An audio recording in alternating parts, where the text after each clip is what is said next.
Guys, get ready because we're about to dive headfirst into a world where history and hauntings collide. We're talking about places where the veil between our world and the other side is razor thin. Places where the echoes of the past still scream out. This ain't no fairy tale, man. This is real, raw, and terrifying. And trust me, you're gonna feel it in your bones. I've been face to face with the paranormal more times than I can count. And let me tell you, some things you just can't unsee. We're talking shadowy figures lurking in the corners of your vision, disembodied voices whispering your name, and objects moving with a life of their own. We're talking about the kind of stuff that makes your hair stand on end and sends chills down your spine. So buckle up, because we're about to embark on a journey into the heart of darkness. Get ready to confront the unknown, and uncover the truth behind the haunted secrets of Fort Howe.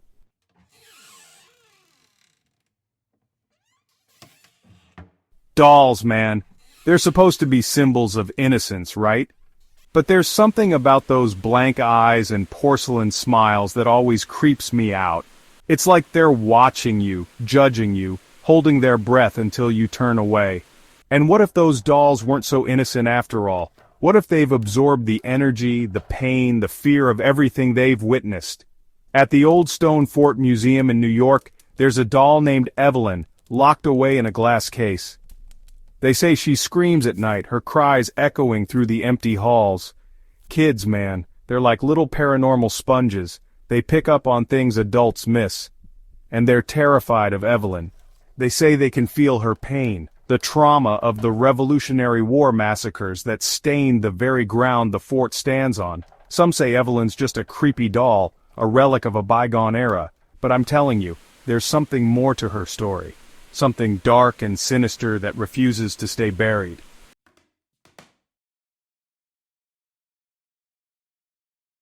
We've investigated some seriously haunted locations, places where the energy is so thick you can cut it with a knife. And let me tell you, the Old Stone Fort Museum, it's got that vibe in spades. You can feel the weight of history pressing down on you, the sorrow, the anguish. They say during the Revolutionary War, this place was a battlefield, a place of unimaginable violence.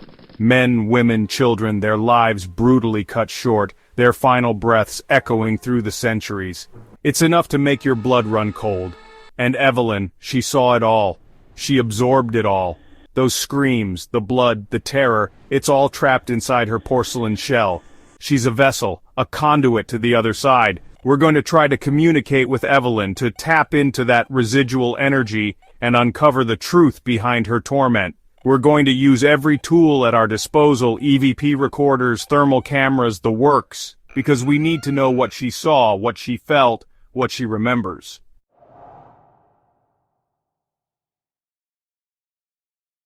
Fort Howe, man. This place has seen it all. Built in 1777, it stood as a beacon of hope, a symbol of defiance against the invading forces. But behind those sturdy walls, a different kind of battle raged. Disease ripped through the ranks, leaving men, women, and children writhing in agony. Starvation gnawed at their bellies, a constant gnawing reminder of their plight.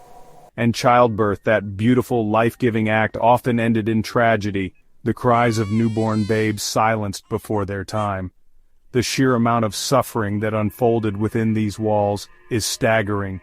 You can practically feel the despair clinging to the very stones, the echoes of anguish whispering on the wind. Imagine, man, the fear, the desperation, it's enough to make your soul ache.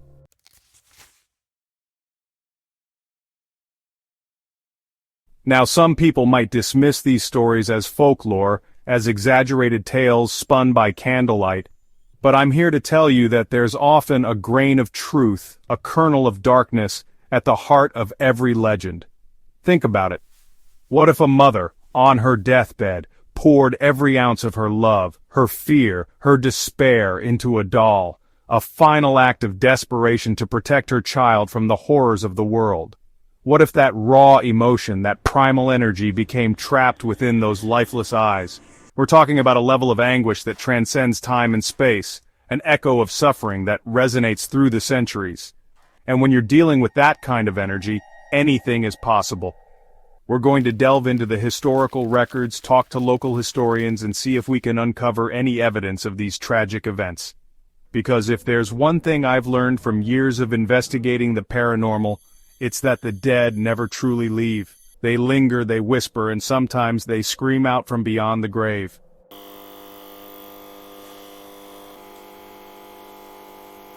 Guys, we're diving deeper into the dark side of the supernatural, the kind of stuff that Hollywood loves to twist and exploit.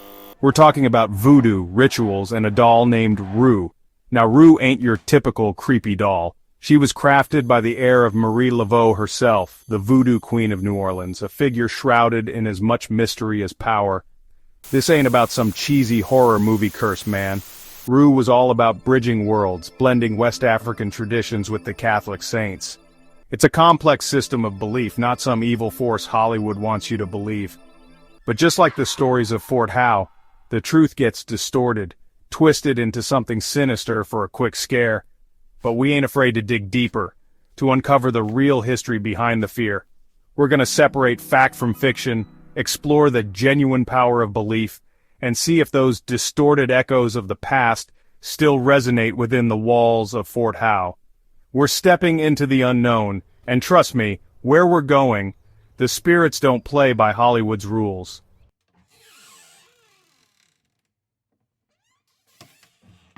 See, what fascinates me about places like Fort Howe is that they become repositories for these stories, these whispers of the past.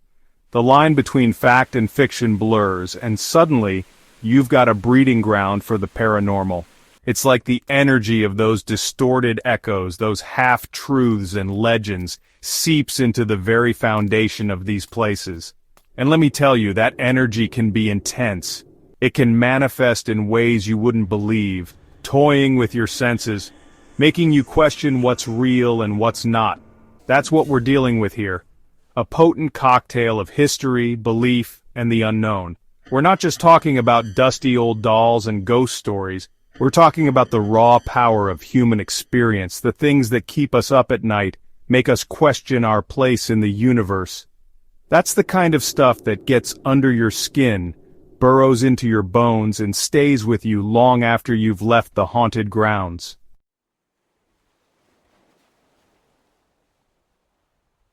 Fort Howe, man, it ain't just the dolls that hold on to the energy of the past.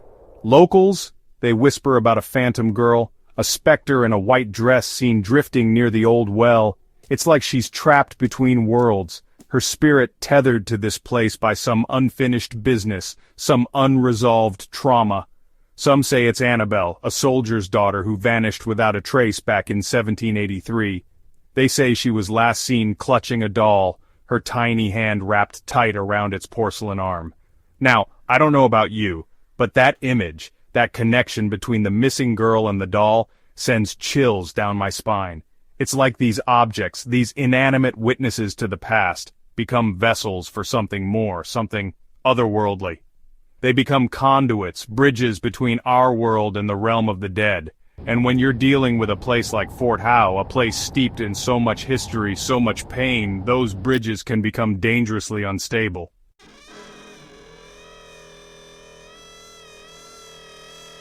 Imagine, if you will, the terror of a young girl, ripped from her life, her last moments filled with unimaginable fear. That kind of energy, that raw emotion, it doesn't just disappear. It lingers, man. It seeps into the environment, staining the very walls with despair. And what about that doll? Where is it now? Is it locked away in some forgotten attic, still clutching onto the echo of Annabelle's fear? Or is it out there somewhere, a silent witness to the tragedy that unfolded all those years ago? These are the questions that keep me up at night, the mysteries that draw me to these haunted locations, because I truly believe that by confronting these stories, by facing the darkness head-on, we can begin to understand the true power and the profound sadness of the paranormal world.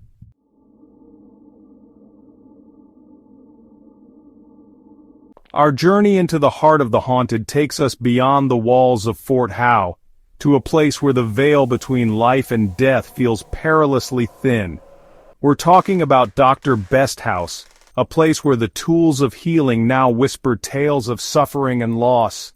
This ain't just some dusty old museum, folks. The air here is thick with the energy of countless lives past, of surgeries performed in the dead of night, of whispers and moans echoing through the halls. They say that some spirits never find peace, their souls tethered to the objects and places that held significance in life.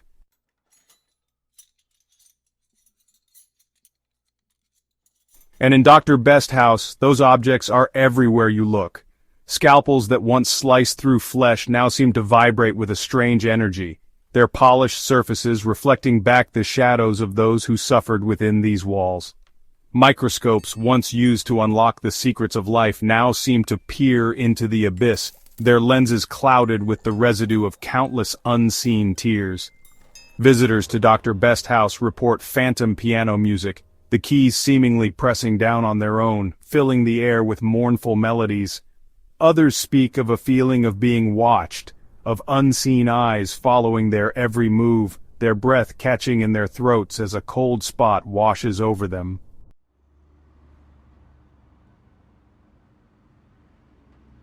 Guys, we've been investigating some seriously messed up stuff at Fort Howe, but the thing about darkness, about evil, it leaves its mark everywhere. It ain't confined by borders or oceans. Thousands of miles away, across the Atlantic, stands Hermitage Castle. Now, this place, this ancient fortress in Scotland, makes Fort Howe look like a freaking Disneyland. Hermitage is the kind of place that gets into your bones, man. The air is heavy, not just with moisture, but with this oppressive energy, like something's watching your every move. It's no stranger to violence. In its time, it's seen more bloodshed and brutality than most places see in 1,000 years. It's soaked in it.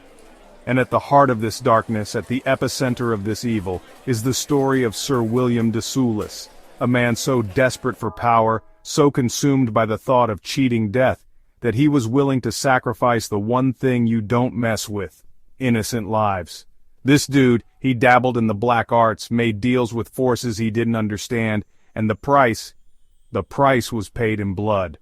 Children's blood. We're talking about rituals, man. Dark ceremonies, sacrifices meant to appease some unholy entity. The stories, they say, de Soulis would bathe in the blood of these poor kids, believing it would grant him immortality. I'm talking about pure evil, the kind of stuff that makes your skin crawl. And you can bet, that energy, that stain of evil, it doesn't just go away. It lingers.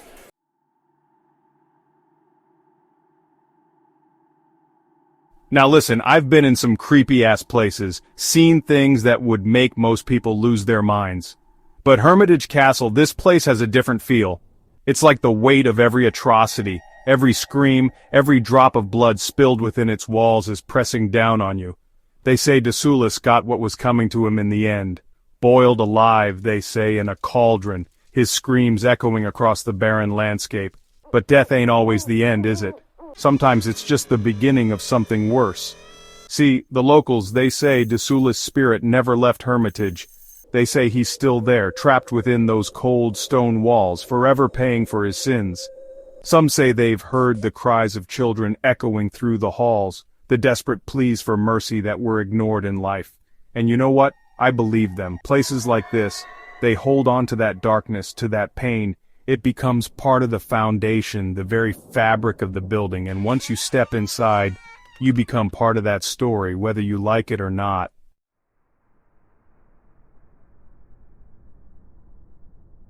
Guys, we're diving deeper into the darkness surrounding Fort Howe. Just a stone's throw away lies Widow Susan Road, a desolate stretch of asphalt shrouded in sorrow.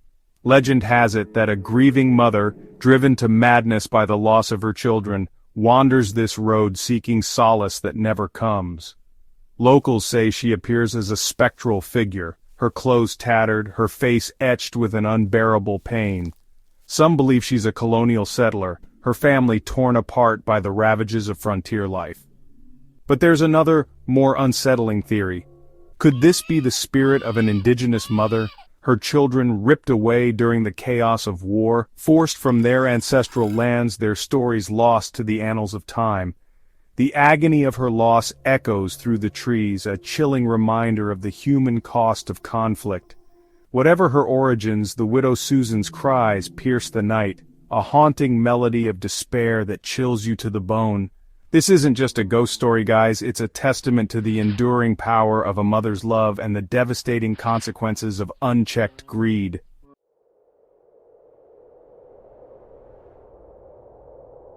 We've heard the stories, felt the energy, and now it's time to confront this entity. As we venture onto Widow Susan Road, the hair on the back of my neck stands on end. The air grows heavy, thick with the weight of unspeakable sorrow. Our EVP recorder crackles to life, capturing a faint whisper that sends shivers down my spine. Is that a child's cry, or the mournful wail of a mother driven to the brink? Every shadow seems to hold its breath, every rustle of leaves a potential sign of the Widow Susan's presence. This is what it's all about, guys. Facing the unknown head-on, seeking answers in the darkness. We're not here to exploit or sensationalize, but to understand the pain that lingers in these woods. To give a voice to those who have been silenced by time and tragedy. The energy here is palpable, a swirling vortex of despair and longing. I can feel the pull, the overwhelming urge to connect with this grieving mother, to offer comfort in her eternal search for peace.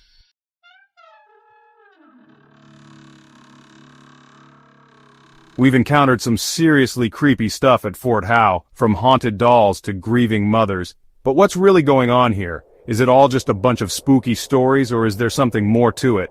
See, our brains are wired to find patterns, to seek meaning in the chaos. We're hardwired to recognize faces even in inanimate objects, so when you see a doll's eyes gleaming in the dark, your brain screams, "living being." Add to that the power of suggestion. You hear a place is haunted, you start noticing every creak and groan. Your senses go into overdrive, amplifying every little thing into something terrifying. But here's the thing, guys. I've seen and experienced things that defy rational explanation. Things that science can't explain away with pareidolia or infrasound. There's a deeper mystery at play here, a connection to something beyond our understanding.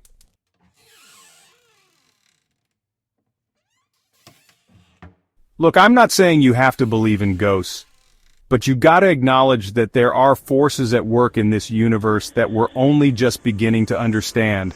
Places like Fort Howe, steeped in history and tragedy, become repositories of energy, echoes of the past bleeding into the present.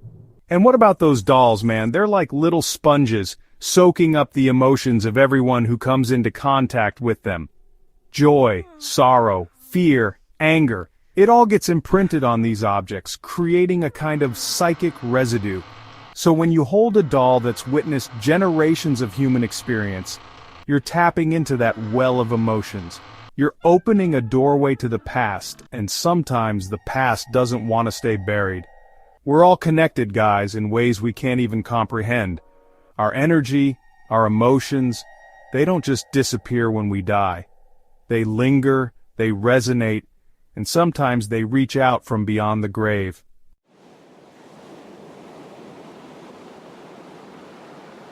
As the sun rises over Fort Howe, casting long shadows across the ancient grounds, we're left with more questions than answers.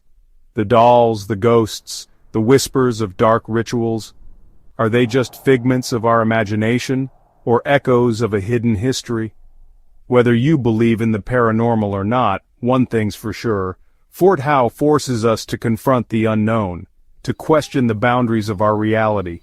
It's a stark reminder that the past is never truly gone, that the stories of those who came before us are woven into the very fabric of these walls. History isn't just written in books, guys. It's etched into the objects, the places, the energy that surrounds us. It's up to us to listen, to learn, and to respect the power of the unseen. Please like, subscribe, and hit that notification bell. Stay curious, and sleep with the lights on.